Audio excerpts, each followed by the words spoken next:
The stent has given us back freedom. I couldn't walk more than 50 metres and then my calf muscle would harden up and I was very, very low, a bit depressed. Since the stents, it's fantastic.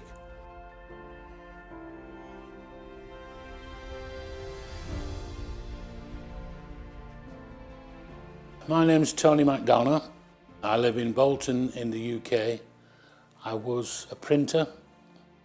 I worked in a print factory walking the floor as a production director. The reason that I went to the doctors was that my left calf muscle was hardening, going very, very hard, difficult to walk, pressure in my calf and my foot, even to the stage where walking around a supermarket shopping, I'd be on a trolley and I was almost using the trolley like a Zimmer because I was struggling to walk just around the supermarket. Obviously, working in a factory that was 30,000 square feet, that was a problem.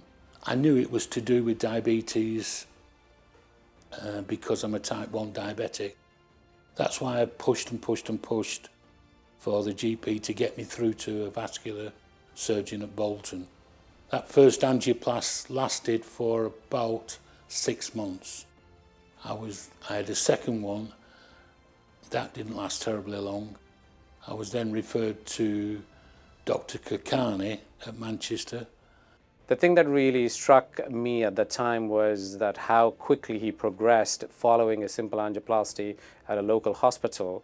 So I saw this as an opportunity to try and recruit patients into the EMINENT trial, and Tony fit the bill perfectly for us at the time. Not just in Tony, but overall I think ELUVIA is very unique. The reason why it's unique is because to the naked eye it might look like a bare metal stent, but it is not a bare metal stent. It has a drug which elutes obviously into the vessel slowly over a period of time, and it prevents the stenosis from reoccurring. It prevents the smooth muscles from coming back in and causing neointimal hyperplasia. Then I went on to have a problem with right leg. I pushed again and said, could I please have the stent that I got in my left leg in my right leg, because it worked perfectly. The other unique thing about Tony is that he was so well informed about his diabetes and his control of his diabetes. He sat with me and said, I know exactly what's wrong with my leg. This is the same pain as I got on the other leg. It is becoming constant and I'm going to get an ulcer, or you're going to say I need an amputation. I do not want you to tell me that. I want you to treat me before that. And for us to have patients like that, I think we're very fortunate, but also it's an education for all of the other patients as well to be informed about what you have. So basically I go in at around 8 a.m. and I'm home by 3.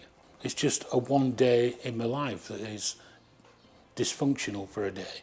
But the plus is that when I get home, all I've got to do is take it fairly easy. But it doesn't stop me from walking upstairs, walking for a paper. In fact, the walking bit is encouraged because that's the thing that helps the stent work. It's a great thing to be in and out in a day. And after he's had this treatment, he's a completely changed man. You know, he's a lot better than what he was. And in fact, I think he's never been happier. I have no problems walking anywhere. I walk most days for papers. In terms of going with grandchild, who's our pride and joy, again, where I was sitting on the sidelines, now I can be outside chasing her around without any problems whatsoever. The freedom that gives me is immense, knowing that how I was a few years ago and the limitations that gave me. My legs now are absolutely fine. I really do enjoy life now.